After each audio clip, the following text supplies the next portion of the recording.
السلام عليكم ورحمة الله.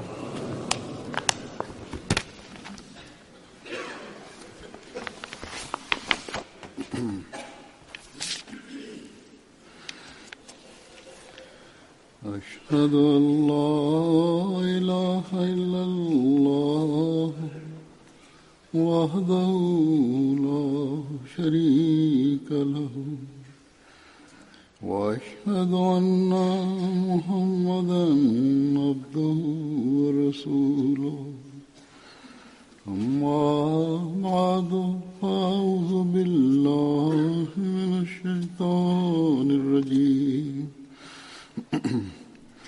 بسم الله الرحمن الرحيم الحمد لله رب العالمين الرحمن الرحيم مالك يوم الدين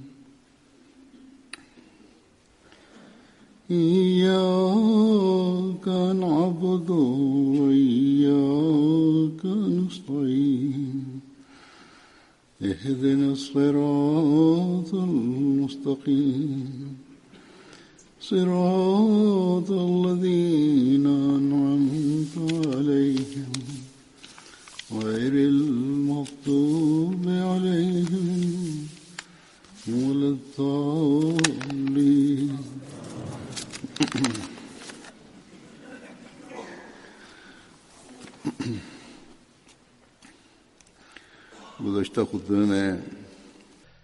في الخطبة الماضية كنت أخبرت على لسان المسيح الموعود عليه السلام أنه قال: لو دعا الله تعالى إنسان متخليا عن التعصب وعن كل نوع من العناد وأناب إليه في الصلوات بحرقة واضطراب فلن يمضي عليه 40 يوما حتى يكشف الله تعالى عليه الحق، ولكن الشرط أن يكون بقلب صاف خال من التعصب، وإلا قال عليه السلام: من يكنون في قلوبهم العناد والغضب ولا يزكون تفكيرهم سيقولون: لم يرشدنا الله تعالى في الرؤى، أو إنه أخبرنا ضده.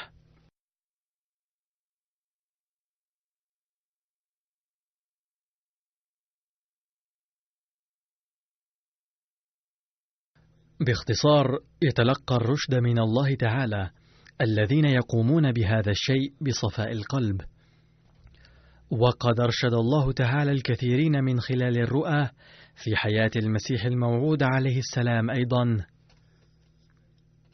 كما ذكر في مجلس أنه جاءت رسالة من شخص من لاهور أخبر في المنام عن المسيح الموعود عليه السلام أنه صادق. كان هذا الشخص مريدا لناسك يسكن قرب ضريح داتا غنج بخش.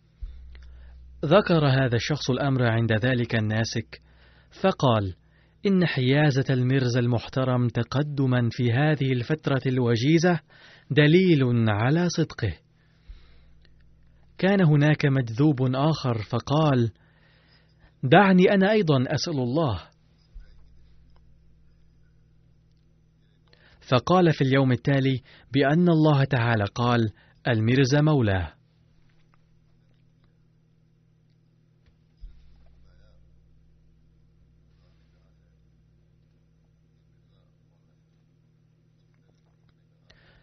قال الناسك الأول: لعله قال مولانا، أي أنه مولاك ومولاي، أي مولانا جميعا. فقال المسيح الموعود عليه السلام: في هذه الأيام يرى الناس رؤى ومنامات كثيرة، يبدو أن الله تعالى يريد أن يطلع الناس بالرؤى. ملائكة الله يتجولون كالجراد في السماء ويلقون في القلوب: آمنوا آمنوا. ثم ذكر شخصا آخر أراد أن يؤلف كتابا ردا على المسيح الموعود عليه السلام، فقال له النبي صلى الله عليه وسلم في المنام: تريد أن تكتب ردا والميرزا المحترم صادق في الحقيقة؟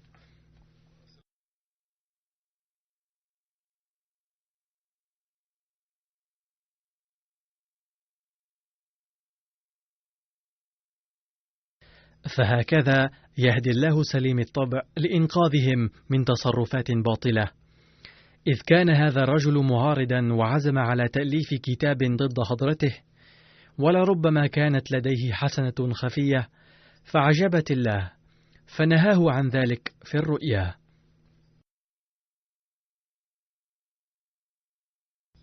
هذه الرؤى التي بدأت في حياة المسيح الموعود عليه السلام ما زالت تستمر اليوم أيضا، حيث يهدي الله صالح الطبع حين ينيبون إليه مسترشدين.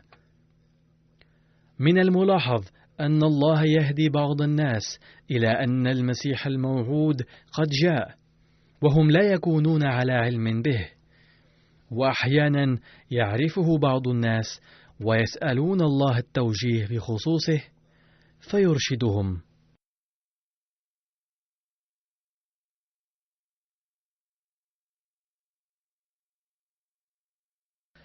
لقد طلب من الله شخص في مالي وهي في أفريقيا الغربية أن يوجهه في صدق المسيح الموعود عليه السلام، فعن ذلك كتب الداعية هناك أن السيد مصطفى ديالو المحترم ذات يوم رأى في الرؤيا أنه في دار جميلة جدا في الجنة، ويسيل جانب الدار ماء فيه صورة رجل صالح أبيض وهو يلبس عمامة.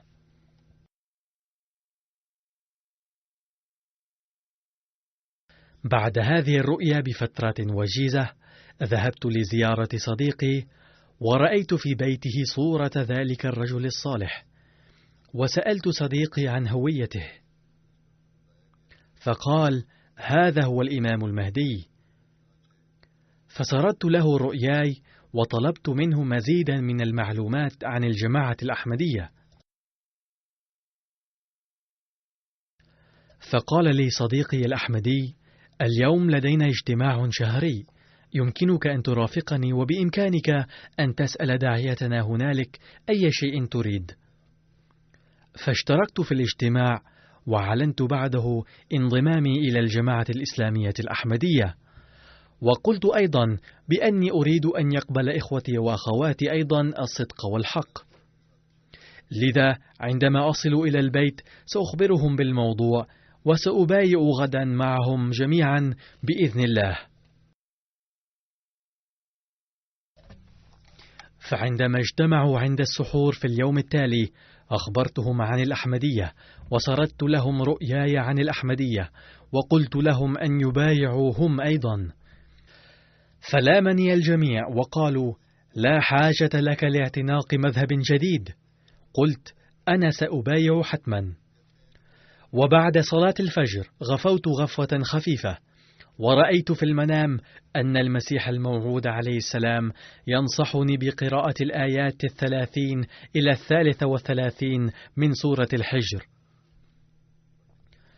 ثم جئت إلى مركز الجماعة وذكرت للداعية ما تصرف بي إخوتي وسألته عن تفسير رؤياي، فأخرج لي الداعية تلك الآيات من القرآن الكريم، وكانت تتحدث عن سجود الملائكة لآدم بعد خلقه ورفض إبليس.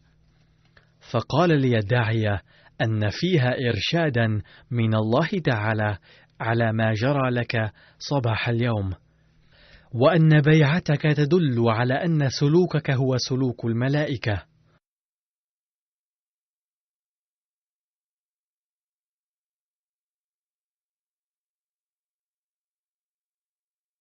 يقول داعيتنا أن هذا الأخ بايع فورا على إثر ذلك، وهو الآن عضو نشيط جدا في الجماعة بفضل الله تعالى.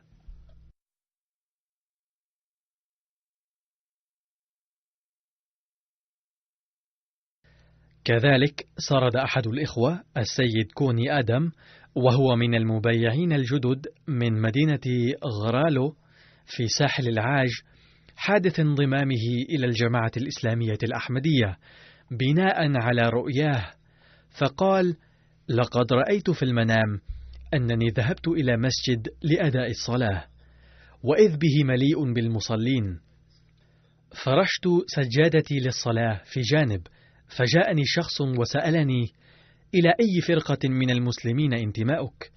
وأخذ مني سجادتي. قلت له: أنا مسلم أحمدي، فأمرني بالذهاب إلى مسجد الأحمديين لأداء الصلاة، فاقتنعت بعد هذه الرؤية وبايعت وانضممت إلى الجماعة الإسلامية الأحمدية. كذلك تذكر السيدة جميلة من اليمن حادث بيعتها وانضمامها إلى الأحمدية، وتقول: كنت أعيش في السعودية قبل فترة من تعرفي على الجماعة الإسلامية الأحمدية. كنت أهتم بالصوفية كثيرا في تلك الأيام، وأحب كثيرا كتب السيد عبد القادر الجيلاني رحمه الله، وكنت أجد في طريقته والخلوات لذة وسكينة وشعورا بالروحانية. أما كيف كانت هذه الأخت تتعبد ربها في ذلك الوقت؟ تقول: كنت أدخل الخلوة بقراءة الفاتحة 100 مرة، وآية الكرسي 100 مرة، وسورة الإخلاص 100 مرة، والصلاة على النبي صلى الله عليه وسلم 1000 مرة، والاستغفار 1000 مرة. هذا كان طريق الصوفية. تقول السيدة: في أيام الخلوة هذه رأيت في الرؤيا في إحدى الليالي كوكبا كبيرا نزل إلى الأرض، وكان يمشي في الأرض ودخل إلى بيتنا. كنت خائفة ومستغربة واستيقظت، وبعد أيام قليلة رأيت في الرؤيا 5 كواكب أخرى تمشي في الأرض متتابعة كالطابور، إلا أنها كانت أصغر حجما من الكوكب الأول.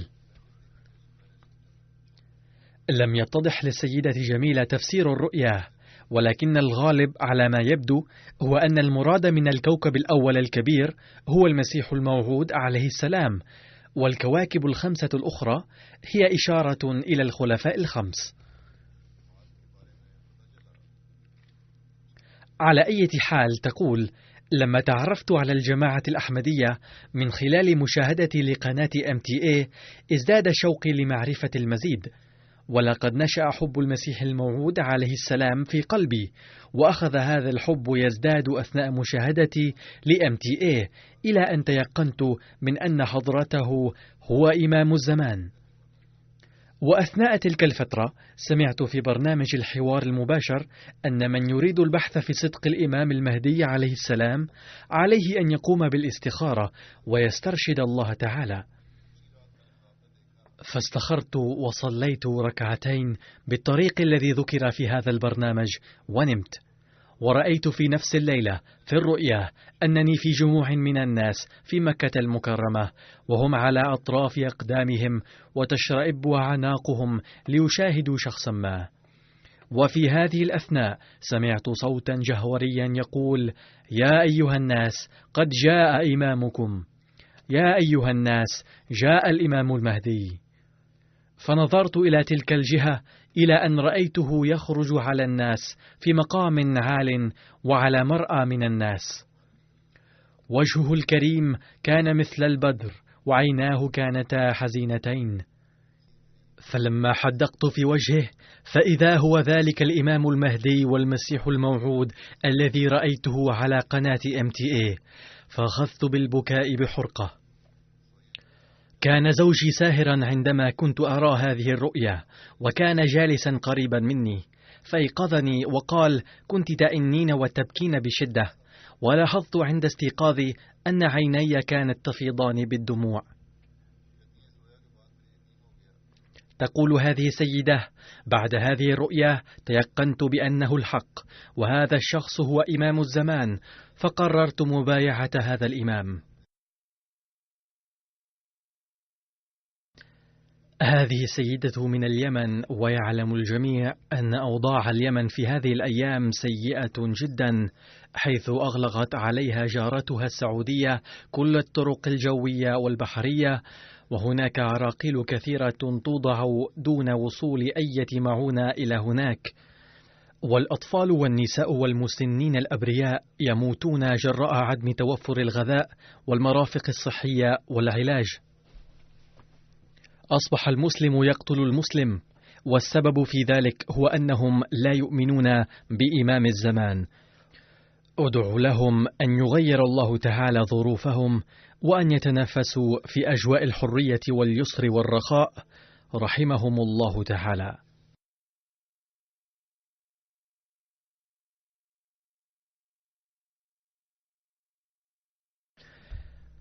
هناك بعض الناس فطرتهم طيبة ويعتبرون الأحمدية صادقة من صميم أفئدتهم، إلا أنهم لا يبايعون لأسباب أو لأخرى. كيف ينبههم الله تعالى إلى البيعة والانضمام إلى الجماعة؟ يتكلم عن مثل هذه الحالة معلم الجماعة في مقاطعة كاي في مالي، فيقول: توفي صديق للسيد عبد الحي الجابي في العشرة الأخيرة من رمضان، فرأى يوما في الرؤيا أنه يسافر مع صديقه المتوفى الذي يقول له إن الجماعة التي تريد الانضمام إليها لهي جماعة صادقة، وإنني أيضا أنضم إليها. السيد عبد الحي الجابي كان دائم الاستماع إلى الإذاعة الأحمدية، وكان يعتبر نفسه أحمديا من قلبه، إلا أنه لم يكن قد بايع بعد. ولكن بعد هذه الرؤيا اتصل بمركز الجماعة وقال بأنه يسكن بعيدا في مدينة كاي ويستمع إلى الإذاعة الأحمدية، ثم ذكر هذه الرؤيا وقال: أرجو أن تقبلوا بيعتي لأنني أعلن أحمديتي من اليوم. ثم هناك شخص آخر وهو السيد هاني محمود من مصر يقول: منذ كان عمري 9 سنوات كنت أسمع في الرؤيا صدى صوت جهوري، لم أكن أستطيع فهمه إلا أنني كنت أرتعب عند سماعه.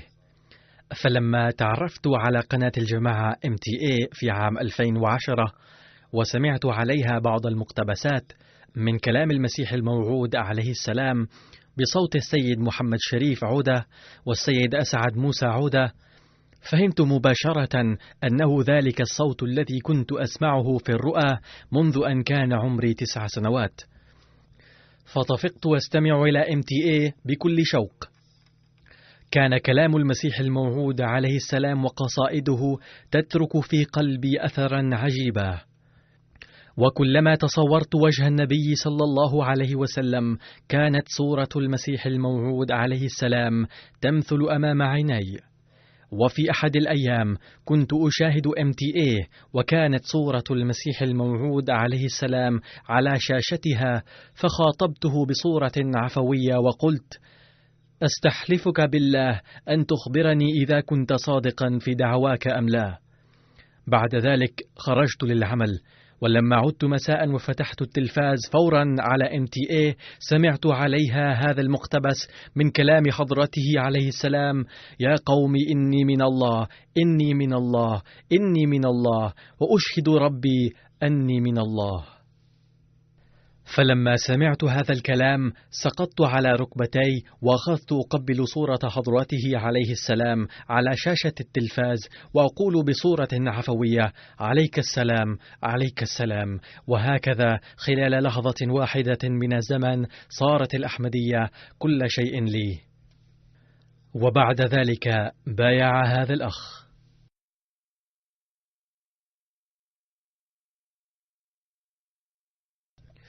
ثم يقول أحد الإخوة من الأردن واسمه جميل السرحان وهو يذكر قصة بيعته في عام 1992 لما كانت الأمة المسلمة تحيط بها المشاكل والمصائب، وكنت أفكر في تلك الأيام ليل نهار فيما تتعرض له خير أمة، والعجيب أنه رغم كونها خير أمة كان المسلمون يتعرضون للتفرقة والضعف والتقاتل. كان صوت يتصاعد في داخلي أن ديننا ليس كما يظهر في هذه الأيام، لا بد أن هناك شيئا تفوته الأمة وهي غافلة عنه. فرأيت في إحدى الليالي في الرؤيا بأنني واقف لوحدي على طريق مستقيم، وإذ تأتي سيارة مرسيدس من موديل حديث، ورأيت شخصا جالسا فيها على المقعد الأمامي إلى جانب مقعد السائق، ويأمرني أن أسوق السيارة. جلست على مقعد السائق، وألقي في روعي أن الجالس بجانبي هو الإمام المهدي عليه السلام، فخفت. فلما كنا في الطريق رأيت أشخاصا وجوههم سوداء يقفون في الطابور على جانبي الطريق، وكانوا يحملون أسلحة خفيفة، فما لبثوا أن أطلقوا علينا الرصاص، ولكن لم تصبنا رصاصة، ووصلنا بالسلامة إلى حيث كنا نريد الوصول. فلما أوقفت السيارة في الرؤيا قال لي الإمام المهدي عليه السلام: انزل وافتح صندوق السيارة. فنزلت وفتحته، فرأيت فيه صندوقا جميلا وبه ولد جميل عمره 5 سنوات، وأخذ ذلك الولد الجميل ينظر إلي. كنت مسرورا جدا عند استيقاظي من النوم، وقلت في نفسي: لا بد أنها رسالة من الله تعالى. ففسرت الرؤيا أن المراد من السيارة الجديدة هو بداية رحلة جديدة في الحياة. أصحاب الوجوه السوداء يطلقون علينا النار، فالمراد منه الأقوال والأفعال المعارضة لهذه الرحلة الجديدة أنها لن تؤثر. والصندوق الجميل تحفظ فيه الأسرار. أما الطفل ذو السنوات 5 فالمراد منه بعض البشارات التي ستتحقق خلال 5 سنوات. والغريب أن تأويل هذه الرؤيا بحسب ما فهمناه قد ظهر بحيث تعرفت إلى الجماعة الإسلامية الأحمدية، وكانت رحلة جديدة في حياتي. وفي عهد الخلافة 5 وفقني الله للانضمام إلى الجماعة الإسلامية الأحمدية. كنت أحمديا وحيدا في قريتي، وحين أعلنت بيعتي أصبح الجميع عداء لي، وبدأت فتاوى تكفيري تصدر من المساجد، فدعوت الله أن يهيئ لي رفاقا لإكمال هذه الرحلة، فهيأ الله لي رجالا صالحين لم أكن أعرفهم من قبل، فهم صاروا أعزائي وأقاربي الحقيقيين.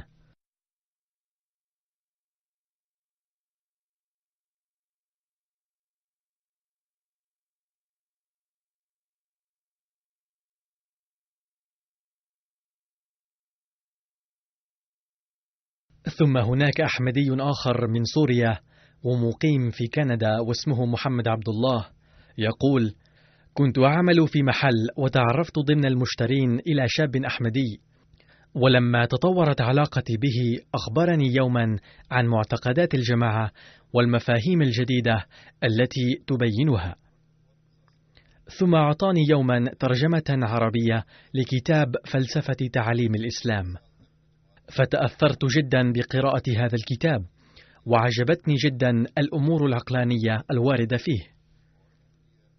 ظللت أقرأ مختلف كتب الجماعة لمدة 1 سنة، كما بدأت مشاهدة القناة الإسلامية الأحمدية العربية أيضا. وبعد مشاهدة القناة ومقارنة معتقدات الجماعة نشأت في قلبي الرغبة في الانضمام إلى الجماعة الإسلامية الأحمدية، لكنني من حيث الطهارة الباطنية لم أكن أعد نفسي أهلا للانضمام إلى هذه الجماعة الطاهرة، وكنت أجهل السبيل إلى هذا المقام. فقلت لصديقي الأحمدي أن يدبر لي لقاء بعض الأحمديين، فنسق هذا اللقاء في بيته مع عدد من الأحمديين. بعد مجالسة هؤلاء الصلحاء والحديث معهم عن وسائل الارتقاء الروحاني شعرت ري الغليل الروحاني لدي. فلما كنت موقنا بناء على الرؤى الصالحة أن الله لن يضيعني وأنه سوف يهديني، بدأت الاستخارة. يوم ذاك كنت مقيما في دمشق بمقتضى العمل، بينما زوجتي كانت مقيمة مع أهلها في حلب. فبعد بدء الاستخارة اتصلت بزوجتي وقلت لها أنها إذا رأت أي رؤيا فلتخبرني حتما. تحققت ليلة بعد أيام قليلة ليلة القدر لدي، حيث رأيت رؤيا عظيمة جدا. فقد رأيت في الرؤيا قريبا لي صالحا تقيا قد سلم لي ورقة قائلا إنها من محمد رسول الله صلى الله عليه وسلم، فلما قرأتها بسرعة كان مكتوبا فيها: السلام عليكم ورحمة الله وبركاته. فلما استيقظت كنت مسرورا جدا، وكانت على لساني الآية الكريمة: ادخلوها بسلام آمنين. فكانت رسالة واضحة للانضمام إلى الجماعة الإسلامية الأحمدية، فكأنها كانت رسالة إلى تبليغ سلام النبي صلى الله عليه وسلم الإمام المهدي والمسيح الموعود عليه السلام. لكنني لم أكن أعلم بذلك حينها، وتيقنت أن هذه الرؤيا جواب لاستخارتي، فبايعت.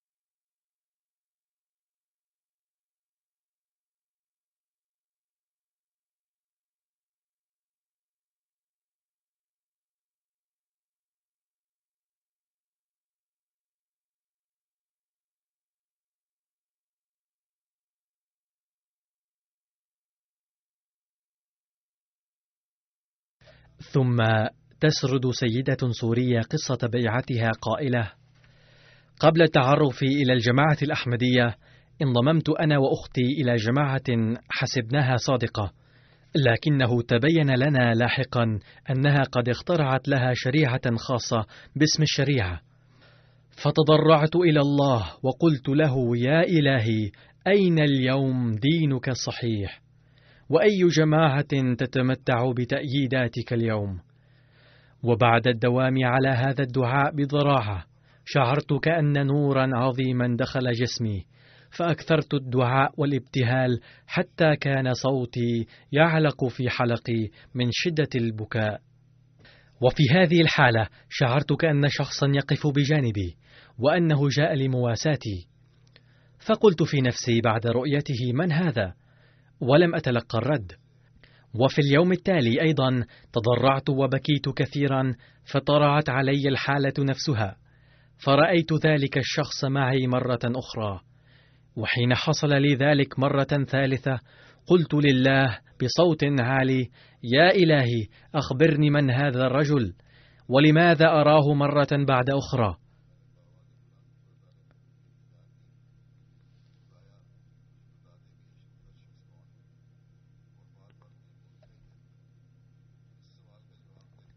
فتلقيت الرد على هذا السؤال بعد مدة، إذ ذات يوم كنت جالسة مع خالتي وأختي، فجرى الحديث حول بعثة المسيح الموعود أنه يجب أن يأتي الآن حتما، فكنا نقول إنه في هذا العصر سيصدر إعلان عبر التلفاز أنه قد جاء المسيح، والناس سوف يسرعون للإيمان به. لكن المشكلة أن المشايخ قد حرموا مشاهدة التلفاز، فهناك فتوى من قبل المشايخ في بعض المناطق العربية أن مشاهدة التلفزيون حرام، فكنا نتساءل: كيف نعرف ذلك إن لم نشاهد التلفزيون؟ لكننا بعد نقاشات طويلة حول هذا الموضوع اشترينا التلفزيون خلافا لفتاوى المشايخ وبدأنا نشاهده. وبعد ذلك رأيت يوما رؤيا غيرت حياتي تماما، فقد رأيت نفسي في ميدان واسع، فرأيت بعض الناس يأتون في سيارة على متنها صحن فضائي. توقفت تلك السيارة في وسط الميدان وبدأوا يخرجون منها بعض الأشياء، وأحدهم كان يرتدي لباسا عربيا ووجهه منور، فجاء إلي من وسط الميدان فجأة ووقف أمامي وقال لي: يا أختي، ماذا تفعلين هنا؟ لكنني بدلا من الرد على سؤاله سألته: ماذا تفعلون أنتم هنا؟ فقال لي: نفتح قناة تلفزيونية جديدة، هل ستشاهدينها؟ فقلت: نعم، سأشاهدها حتما. بعد هذا الكلام استيقظت. في اليوم التالي أحضرت التلفاز ورتبت القنوات بسرعة، وأثناء الانتقال من قناة إلى قناة شعرت أن إحدى القنوات تنفرد وتتميز عن الأخريات كلها، بل قد بدا لي أنها من عصر آخر، لذا بدأت أشاهدها وحدها تاركة جميع القنوات الأخرى.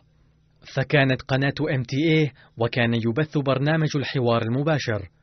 خلال البرنامج كنت أنظر مرة بعد أخرى إلى مقدم البرنامج ويخيل إلي أني رأيته من قبل، ثم تذكرت أنه نفس الرجل الذي رأيته في الرؤيا يفتح قناة جديدة في ميدان واسع، ووعدته في المنام نفسه بمتابعة القناة. ثم بدأت أتابع القناة بحسب وعدي، فشغفتني هذه القناة.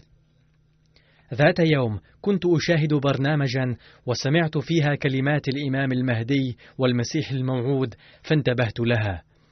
وفي هذه الأثناء ظهرت صورة على شاشة التلفاز، وكانت كلمات الإمام المهدي والمسيح الموعود مكتوبة تحتها، وازداد تركيزي. وفي هذه الأثناء عرضت بعض المقتبسات من كلام الإمام المهدي، وأول جملة من المقتبس الأول أحدث انقلابا في نفسي، وهي كانت كالتالي: والله إني من الله أتيت وما افتريت، وقد خاب من افتراه.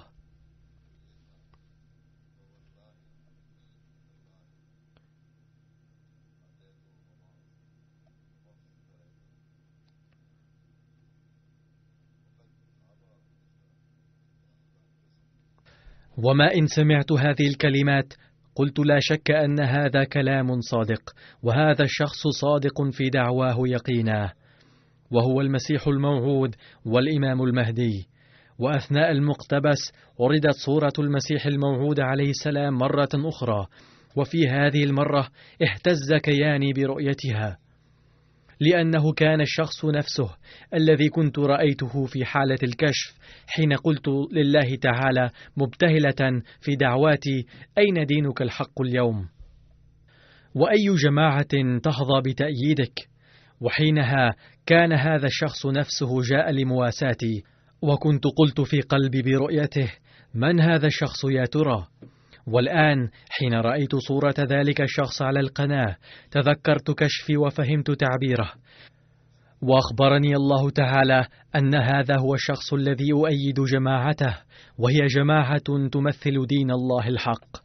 قالت: قلت مخاطبا تلك الصورة: أنت الذي تدافع اليوم عن الإسلام، وأنت ترد هجمات المسيحيين، وأنت المسيح والمهدي الصادق، وإنني أصدقك وأبايعك.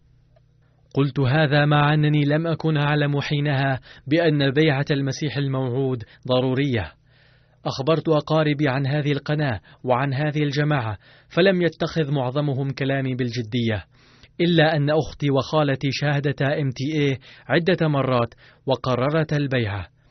وبعد ذلك بايعت أمي وأخي وأختاي الأخريان. اسم هذه السيدة غنى العجان.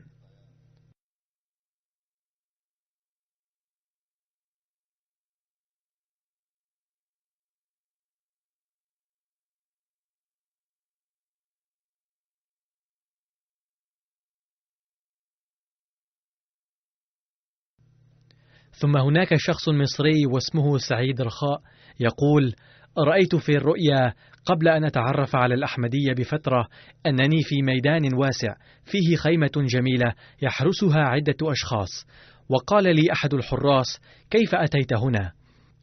قلت: لا أعرف، ولكن أخبروني من في هذه الخيمة. فقال الحارس: فيها رسول الله صلى الله عليه وسلم. ففرحت للغاية، وفي الوقت نفسه استولى علي خوف شديد، لأنني كنت لا أصدق كيف وصلت إلى هذا المكان المبارك الذي فيه رسول الله صلى الله عليه وسلم. بينما أنا في ذلك سمعت صوت رسول الله صلى الله عليه وسلم الجميل للغاية والجذاب.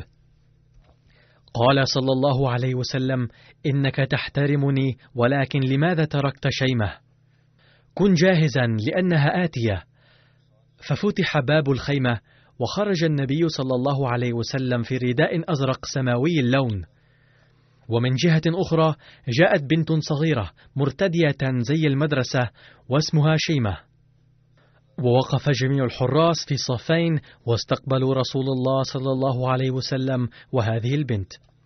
يقول: حينها لم أكن أؤمن بالرؤى، ورؤية البنت المدعوة شيمة في منامي أيضا قوت رأيي أنها مجرد أضغاث أحلام. ولكنني فيما بعد علمت أن رؤية هذه البنت في الرؤيا كانت لإنشاء اليقين بصدقها وبصدق الرؤيا الثانية التي رأيتها فيما بعد. باختصار، لم أهتم بتلك الرؤيا كما لم أخبر بها أحدا، لأنني لم أكن أؤمن بالرؤى، وثانيا مجيء بنت فيها كان يجعلني أفكر أنها رؤيا غير صالحة، لذا لم أرى حاجة لأذكرها أمام أحد. ولكن لم تمضي إلا أيام قليلة إذ رأيت رؤيا أخرى كانت تشبه الرؤيا الأولى لحد كبير.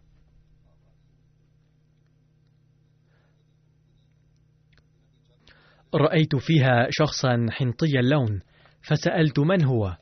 فقيل لي هو رسول الله صلى الله عليه وسلم، وهو توفي بعد قليل ودفن. ثم رأيت الناس على كومة كبيرة لعملة فضية يملؤون سطولا من العملة ويفرغونها على قبر النبي صلى الله عليه وسلم. وبحسب عادتي لم أهتم بهذه الرؤيا أيضا، ولم أذكرها أمام أحد لأنني لم أكن موقنا بالرؤى. ولكن هاتين الرؤيين جعلتاني أفكر في أمر، وهو أنني رأيت في كلتا الرؤيين رسول الله صلى الله عليه وسلم، ولكن في كل مرة كان شخصا مختلفا. وكثيرا ما فكرت أن شكل النبي صلى الله عليه وسلم لا بد أن يكون واحدا، ولكن وإذا كانت رؤياي صحيحتين فلماذا كان شكل النبي صلى الله عليه وسلم مختلفا في كل رؤيا؟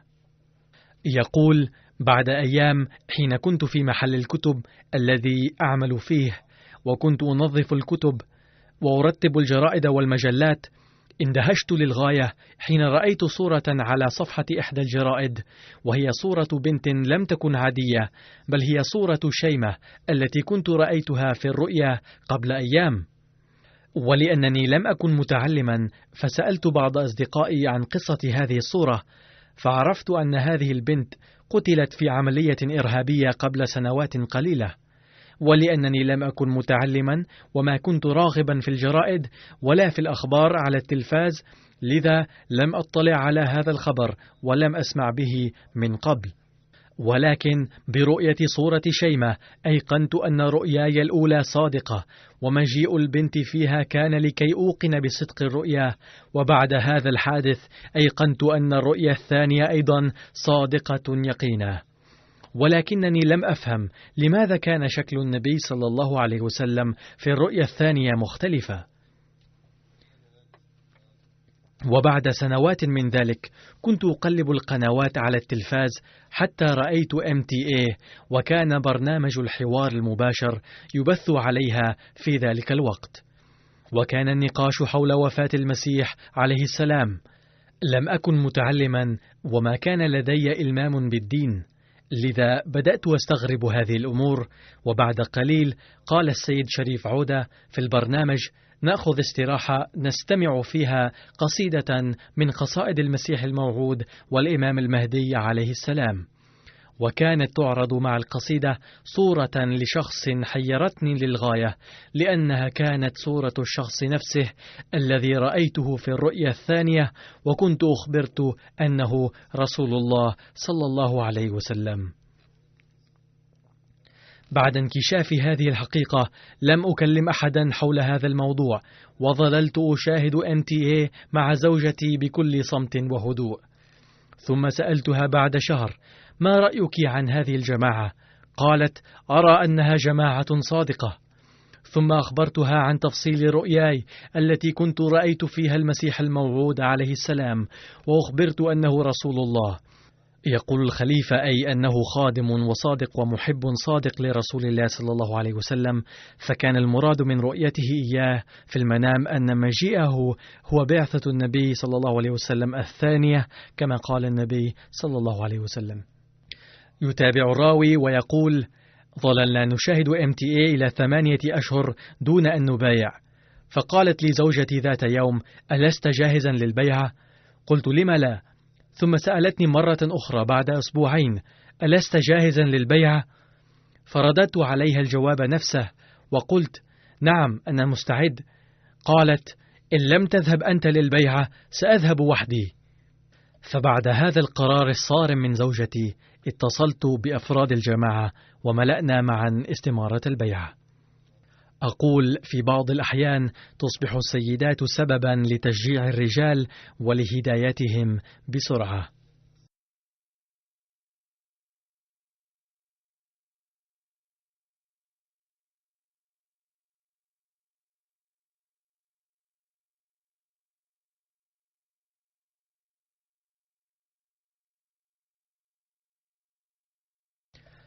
يقول داعيتنا في ساحل العاج السيد عبد الباسط: طلب منا أهل قرية كجالو أن نبلغهم دعوة الأحمدية، فوصلنا إلى تلك القرية في اليوم التالي مع وفد، وبدأ برنامج التبشير قرب 10:10 بعد صلاة العشاء، واستمرت بعدها سلسلة الأسئلة والأجوبة إلى 3:00 بعد منتصف الليل.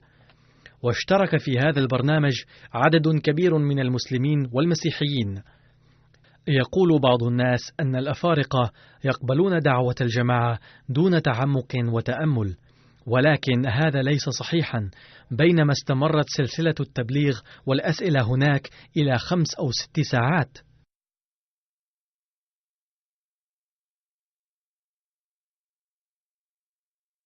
يقول داعيتنا: لقد استمع عمدة القرية السيد جماندي الدعوة طول الوقت، وبايع بفضل الله تعالى 160 شخصا بهذه المناسبة نتيجة تبليغ الدعوة، وانضموا إلى الجماعة الإسلامية الأحمدية.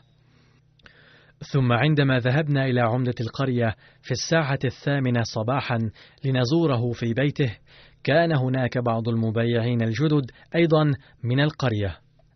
فسرد عمدة القرية رؤياه التي رآها في عام 2014 وقال: لقد رأيت حين ذاك أنني جالس في بيتي إذ جاءت طائرتان بيضاوان، عادت إحداهما من مسافة بسيطة من القرية، بينما هبطت الثانية على شجرة قريبة مني. صعدت إلى هذه الطائرة بواسطة سلم، ووجدت أن ركابها مسلمون وأعطوني كتابا، وعندما رأيت الكتاب بعد النزول إلى الأسفل وجدته تحول إلى ذهب جميل، ثم استيقظت. يتابع الراوي ويقول: لقد سردت هذه الرؤيا لعديد من المشايخ المسلمين الآخرين، ولم يستطع أحدهم بيان تفسيرها المعقول. وقال أحد المشايخ غير الأحمديين: إنك رأيت في المنام ذهبا، وهذا لا يبشر بالخير، فعليك أن تعطيني كيلوغراما ذهبا، وإلا لن تكون النتيجة جيدة في حقك. ثم قال بعد هنيهة: أعلم أنه لا يمكنك أن تعطيني كيلوغراما ذهبا، لذا من الأفضل أن تدفع لي 20,000 فرنك سيفا، وسأحاول أن أدبر أمرك. وقال شيخ آخر: عليك أن تذبح كبشين أبيضين صدقة. عندها فسر داعيتنا لعمدة القرية رؤياه أن المراد من الطائرتين البيضاوين هما السيارتان البيضاوان، لم تصل إحداهما إلى بيتك بل وصلت إلى قريتك. يقول داعيتنا أن سيارتي وسيارة أمير الجماعة بيضاوان، وقبل وصولنا إلى هذه القرية جاء أمير الجماعة إلى هذه المنطقة بسيارته، ثم عاد من الطريق في سيارته البيضاء. والمراد من صعودك إلى الأعلى بالسلم هو أنك سعيت للتعلم عن الإسلام كما سمعت دعوتنا إلى الصباح. أما الكتاب فقد قيل عن المسيح الموعود المقبل أنه سيوزع الكنوز، وها قد أعطيناك كتب الجماعة وهي تمثل تلك الكنوز. عندما سمع عمدة القرية هذا التفسير سر به كثيرا، وعلن إسلامه فورا وانضمامه إلى الجماعة الإسلامية الأحمدية تائبا عن الشرك. أقول إن الله تعالى يهدي المشركين أيضا بواسطة الجماعة.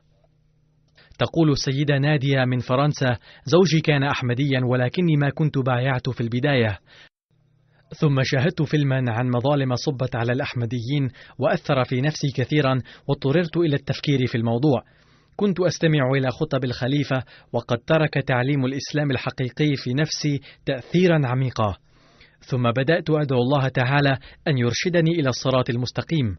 وفي هذه الأثناء رأيت في الرؤيا أنني في المكتبة الكائنة قرب مسجد الجماعة، المسجد المبارك في فرنسا، وأتاني والدي المرحوم وهداني القرآن الكريم ووثيقة أخرى. ثم حين انضممت إلى الجماعة الأحمدية بعد فترة من هذه الرؤية، تبين لي أن الوثيقة التي أعطانيها والدي كانت استمارة البيعة، فانضممت بناء على ذلك إلى الجماعة الإسلامية الأحمدية. يقول السيد رضوان من الجزائر: بعد التعرف على الجماعة عكفت على مشاهدة MTA بشغف كبير.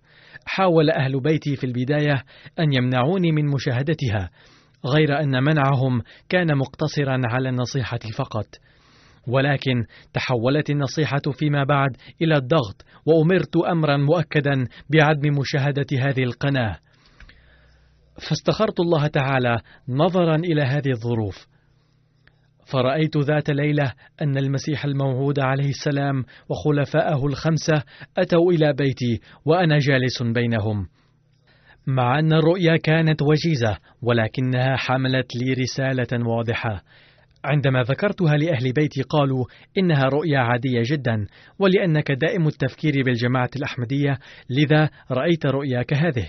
سمعت كلامهم وبدأت أفكر في نفسي أنه هل يمكن أن أدعو زيدا ويأتيني بكر بسماع صوتي؟ وإن لم يكن ذلك ممكنا فكيف يمكن أن أدعو الله تعالى طالبا الهداية منه وأرى نتيجة لذلك رؤيا شيطانية؟ فلم أطمئن لما قاله أهل بيتي، وبايعت في نهاية المطاف في عام 2009.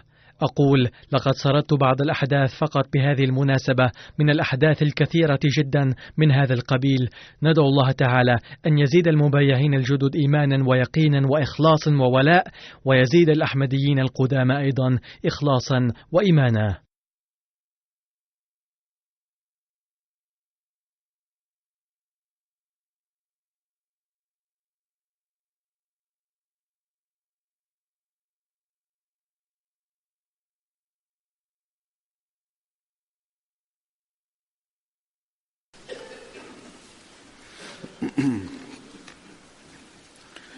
الحمد